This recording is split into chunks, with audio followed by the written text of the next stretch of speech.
हरे कृष्ण बच्चों, राधे राधे। एक बार फिर से आप सभी का आपके अपने YouTube चैनल अवर लॉर्ड कृष्णा में तहे दिल से स्वागत है। तो आइए, पिछली बार हमने प्रेजेंट इंडेफिनिट टेंस के पॉजिटिव सेंटेंसेस को ट्रांसलेशन करना सीखा था। आज हम सीखेंगे प्रेजेंट इंडेफिनिट टेंस के नेगेटिव सेंटेंसेस को ट्रांसलेट करना। तो देखिए, प्रेजेंट इंडेफिनिट टेंस हमने पिछली बार भी बताया था। प्रेजेंट इंडेफिनिट टेंस का मतलब होता है सामान्य वर्तमान काल। इंडेफिनिट मतलब अनिश्चित, नेगेटिव मतलब नकारात्मक या निषेधात्मक, सेंटेंसेस मतलब वाक्यों। यानी कि प्रेजेंट इंडेफिनिट टेंस के नेगेटिव सेंटेंसेस को बनाने का तरीका आज हम सीखेंगे। तो देखिए, इसका एक फार्मूला होता है। सबसे पहले हम अंग्रेजी सब्जेक्ट की बनाते हैं, वो तो किसी में भी बनाएंगे। सबसे पहले अंग्रेजी तो सब्जेक्ट की ही बनती है। उसके बाद अब हमको डू या डज हेल्पिंग वर्ब लगानी होगी। देखिए, जब हम प्रेजेंट इंडेफिनिट टेंस के पॉजिटिव सेंटेंसेस को बना रहे थे, तब हम मेन वर्ब में यस या यस लगा रहे थे और हमको कुछ करना नहीं हो रहा था। लेकिन अब हमको यस या यस नहीं लगाना है। अब हमको डू या डज हेल्पिंग वर्ब मिल चुका है, तो हमको डू या डज लगाना है। उसके बाद नॉट का इस्तेमाल करेंगे नहीं के लिए, और फिर हमारी वर्ब की फर्स्ट फॉर्म होगी, और फिर जो भी ऑब्जेक्ट बचेगा उस ऑब्जेक्ट की इंग्लिश बना दी जाएगी और हमारा सेंटेंस पूरा। तो चलो बनाते हैं। देखो, जैसे यहाँ लिखा है, मैं भूत से नहीं डरता हूँ। तो देखो, यहाँ पे हमारा सब्जेक्ट है मैं, तो सबसे पहले सब्जेक्ट की ही अंग्रेजी बनाएंगे। तो मैं की अंग्रेजी हो गई है आई, है ना। अब देखिए, आई के साथ हमको डू या डज में से कोई एक करना होगा, तो हम आई के साथ डू करेंगे। I do. अब देखिए, नॉट लगाना है तो नॉट लगा देंगे, आई डू नॉट। अब देखिए, वर्ब की फर्स्ट फॉर्म, तो वर्ब का मतलब होता है क्रिया। तो क्रिया क्या कर रहा है? मैं, यानी सब्जेक्ट जो भी करता है वही क्रिया होती है। सब्जेक्ट क्या कर रहा है? डर रहा है।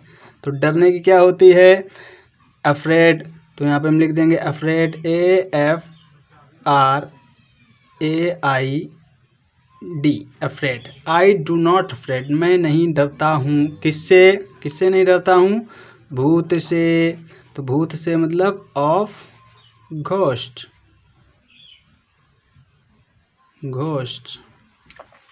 है ना। सिंपल, समझ में आया? कर लेंगे। आई do not afraid of ghost, मैं भूत से नहीं डरता हूँ। चलिए दूसरा वाला देख लेते हैं। दूसरा वाला है, वे शाम को भोजन नहीं करते हैं, है ना। शाम को भोजन नहीं करते हैं। तो देखो, यहाँ पे भी हम सबसे पहले अंग्रेजी सब्जेक्ट की बनाएंगे। तो हमारा सब्जेक्ट क्या है? वे मतलब दे। अब देखो, दे के बाद हमको डू या डज में से कोई एक चुनना होगा, तो हम यहाँ पे भी क्या लगाएंगे? डू। तो क्या हो जाएगा? They do. अब उसके बाद नॉट लगाना है, नॉट लगा देंगे। अब नॉट के बाद में हमें वर्ब की फर्स्ट फॉर्म लिखती है। वर्ब क्या है? भोजन करना। वर्ब क्या है? भोजन करना। तो भोजन करने की क्या होती है? ईट। भोजन करने की eat, EAT। I do not eat, वे भोजन नहीं करते हैं। दे डू नॉट ईट, वे भोजन नहीं करते हैं। और कब नहीं करते हैं? शाम को, यानी शाम में भोजन नहीं करते हैं। In the evening, they do not eat in the evening. आ रहा समझ में? कमेंट बॉक्स में, अच्छा तुम लोग कमेंट नहीं करते हो, ये दिक्कत करते हो। कमेंट कर दिया करो, जो समझ में ना आया करे या आगे जो भी तुम्हें पूछना हो उसके लिए कमेंट करते रहा करो। फिर लिखा है, वह मेला घूमने नहीं जाता है। वह सब्जेक्ट क्या है? वह नहीं जाता है। तो वह मतलब ही हो गया सब्जेक्ट। अब सब्जेक्ट के बाद में हमको देखो फिर से वही चीज़ करनी है ना, डू या डज चुनना है। तो हम इसमें अब डू नहीं, क्या चुनेंगे? डज। तो हम आगे लगा देंगे डज, ही डज। अब देखो, नॉट लगाना है तो नॉट लगा देंगे, ही डज नॉट। अब देखो, वर्ब यानी क्रिया, वह कर क्या रहा है? घूमने जाना। क्रिया क्या है? घूमने जाना। तो घूमने जाने की क्या होती है? विजिट। विजिट मीन्स घूमने जाना। अच्छा देखो, यहाँ पे विजिट की जगह हम गो भी कर सकते हैं। ही डज नॉट विजिट, वह घूमने नहीं जाता है। कहाँ? मेला यानी मेले में घूमने जाएगा ना, तुम इन द फेयर भी कर सकते हैं ना, इन द फेयर नहीं करेंगे तो फेयर कर देंगे। He does not visit the fair.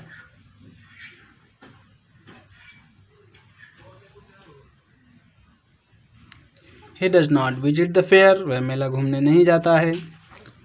Manish देर रात तक नहीं सोता है। सब्जेक्ट क्या है? मनीष। तो हम यहाँ पे लिख देंगे मनीष।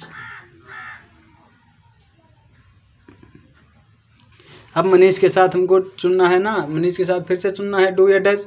तो देखो मनीष के साथ भी हम क्या चुनेंगे? डज। क्या चुनेंगे? डज। तो देखो यहाँ पे मनीष के साथ डज लगा देंगे, मनीष डज। और उसके बाद नॉट तो करना ही करना है, तो नॉट कर देंगे, मनीष डज नॉट। अब वर्ब की फर्स्ट फॉर्म, वर्ब क्या है? वर्ब मतलब क्रिया क्या है? मनीष क्या क्रिया कर रहा है? सो रहा है, सोने की sleep. Sleep. Manish does not sleep, Manish नहीं सोता है। कब?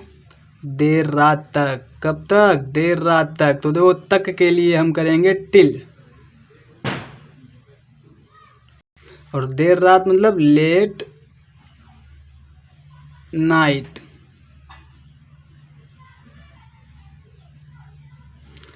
Manish does not sleep till late night. Manish does not sleep till night, till late night. समझ गए? इतना आया समझ में? अब समझ में ना आए तो कमेंट करते रहिए। अब देखो लास्ट वाला जो लिखा है, ये यहाँ पे लिखा है हम निर्जीव वस्तुओं को कभी नहीं चुराते हैं। तो देखो यहाँ पे सब्जेक्ट हमारा है हम मतलब वी। ठीक है। अब देखो हम क्या कह रहे हैं? हम क्या कर रहे हैं? चुरा रहे हैं। लेकिन वी के साथ हमको क्या करना है? डू या डज करना है। लेकिन यहाँ पे हम डू या डज नहीं करेंगे। पूछो क्यों नहीं करेंगे? क्योंकि यहाँ पे दिया गया है कभी नहीं। जब वाक्य में आ जाए कभी नहीं तो डू या डज का इस्तेमाल नहीं करना है। जब वाक्य में आ जाए कभी नहीं तो डू या डज का इस्तेमाल नहीं करना है। तब हमको डू या डज, डू नॉट या डज नॉट की जगह पे क्या करना है? नेवर। Never be never. हम कभी नहीं क्या करते हैं? चुराते हैं। Steal. Oh sorry, we never steal. हम कभी नहीं चुराते हैं। क्या नहीं चुराते हैं? निर्जीव वस्तुओं को। किसको? निर्जीव वस्तुओं को। Inanimate objects.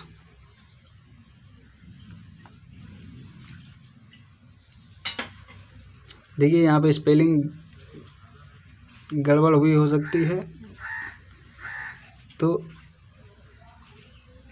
ये अब स्पष्ट हो गया। एन। ठीक है, INAMINAT, इनएनिमेट ऑब्जेक्ट्स।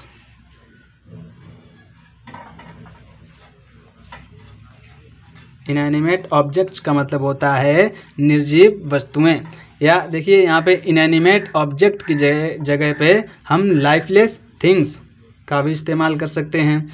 तो बच्चों देखा तुमने कैसे बनते हैं? अब देखो इसका पूरा सिस्टम बता दें। डू कहाँ लगता है? डज कहाँ लगता है? तो देखो ही, शी, इट और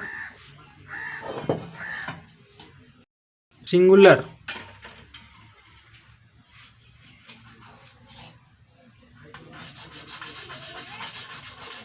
नंबर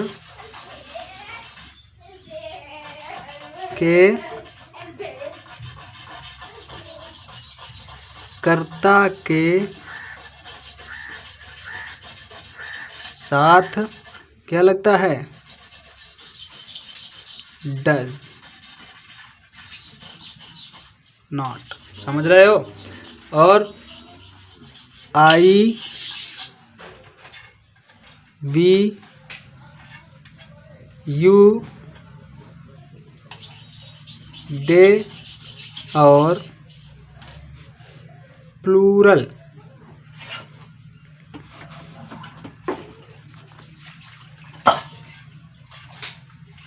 नंबर के कर्ता के साथ डू नॉट लगाते हैं। समझ गए? इतना समझ में आया? अब देखो कभी नहीं, यदि वाक्य में क्या आ जाए, कभी नहीं, यदि वाक्य में आ जाए कभी नहीं, तो देखो कभी नहीं जब आ जाएगा तब हम डू नॉट या डज नॉट का इस्तेमाल नहीं करेंगे। कभी नहीं के लिए हम डू नॉट या डज नॉट का इस्तेमाल बिल्कुल भी नहीं करेंगे। हम किसका इस्तेमाल करेंगे? NEVER का। किसका? नेवर का। NEVER, नेवर का इस्तेमाल करेंगे। जब वाक्य में कभी नहीं आ जाए तब हम नेवर का इस्तेमाल करेंगे। जैसे कि देखो अभी हमने किया था ना, हम निर्जीव वस्तुओं को कभी नहीं चुराते हैं, तो देखो वाक्य में कभी नहीं शब्द आया था, ये देखो कभी नहीं, तो इसके लिए हमने क्या यूज़ किया था? नेवर। क्या यूज़ किया था? नेवर, है ना। और जब नेवर आ जाए ना, जब नेवर आ जाए, जब वाक्य में नेवर आ जाए, तो देखो ध्यान से देखना, जब वाक्य में नेवर आ जाए तब ही, सी, इट और सिंगुलर नंबर के कर्ता के साथ क्या कर देते हैं? वर्ब की फर्स्ट फॉर्म में यस या ईएस जोड़ देते हैं। ठीक है, तब क्या करते हैं? वर्ब की फर्स्ट फॉर्म में यस या ईएस जोड़ देते हैं। कब? जब वाक्य में कभी नहीं शब्द आ जाए तब हम वर्ब की फर्स्ट फॉर्म में यस या ईएस जोड़ देते हैं, और तब हम डज नॉट या डू नॉट का इस्तेमाल ना करके नेवर का इस्तेमाल करते हैं। यानी कि सीधा सीधा मतलब ये हो गया, जब हम नेवर का इस्तेमाल करेंगे तो वर्ब की फर्स्ट फॉर्म में यस या ईएस लगाएंगे, और जब हम नेवर का इस्तेमाल नहीं करेंगे तो यस या ईएस नहीं लगाएंगे, तब हम डू डज का इस्तेमाल करेंगे। ठीक है, देखो यस या ईएस भी तभी लगेगा ना जब ही, सी, इट और सिंगुलर नंबर होगा तब लगाएंगे, अगर नहीं हो रहा तो नहीं लगाएंगे। ठीक है ना, आई, वी, यू, दे के साथ नहीं लगाएंगे यस या ईएस। कब? जब नेवर होगा। तो इतनी बात समझ में आई? समझ में आ रही ना? समझ में आई?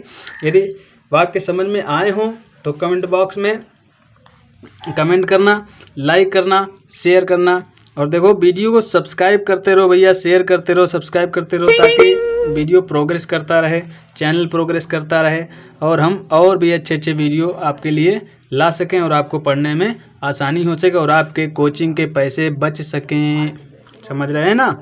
तो देखिए, यदि आपको वीडियो अच्छा लगा हो तो वीडियो को लाइक करिए, सब्सक्राइब करिए और शेयर करते रहिए। ठीक है, चलो अब हम आपके लिए एक होमवर्क एक्सरसाइज दे रहे हैं। ये देखिए, आपके लिए होमवर्क एक्सरसाइज है। आप अपनी ये होमवर्क एक्सरसाइज चाहें तो आप स्क्रीनशॉट ले सकते हैं। एक्सरसाइज नंबर 2 है, माली रोज घास नहीं काटता है, राम पुस्तक नहीं पढ़ता है, मेरी बहन कैरम नहीं खेलती है, तुम स्कूल नहीं जाते हो, मेरे पिताजी चाय नहीं पीते हैं, तुम फुटबॉल नहीं खेलते हो, तान्या समय पर किराया नहीं चुकाती है, मैं कभी झूठ नहीं बोलता हूँ। स्क्रीनशॉट ले लीजिए, आप घर पे बनाइए, प्रयास करिए, एक्सरसाइज करिए, और इस एक्सरसाइज को जल्दी ही हम सॉल्यूशन, इसका जो सॉल्व एक्सरसाइज है ना, उसको लेकर के आएंगे। तुम रोज़ फूल एकत्र नहीं करते हो, वह यहाँ कभी नहीं आती है, मधु और मयंक बीमारी का बहाना नहीं करते हैं, तुम पत्र नहीं लिखते हो, मेघा मुझे तुम्हारी किताब के बारे में याद नहीं कराती है, तुम्हारे पापा ऑफिस नहीं जाते हैं, पारस जतिन से घृणा नहीं करता है, वह गरीबों की मदद नहीं करता है। तो देखिए स्क्रीनशॉट ले लीजिए, स्क्रीनशॉट लेते रहिए और इसको घर पे एक्सरसाइज करिएगा। बाकी हम तो लेके इसका आंसर आएंगे ही आएंगे।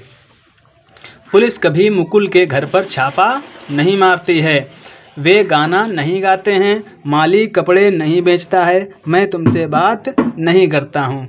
तो आज के लिए इतना ही, अगले वीडियो में बहुत जल्दी ही मिलते हैं इस एक्सरसाइज के आंसर के साथ। तब तक के लिए जय जय श्री राधे, जय जय श्री कृष्णा।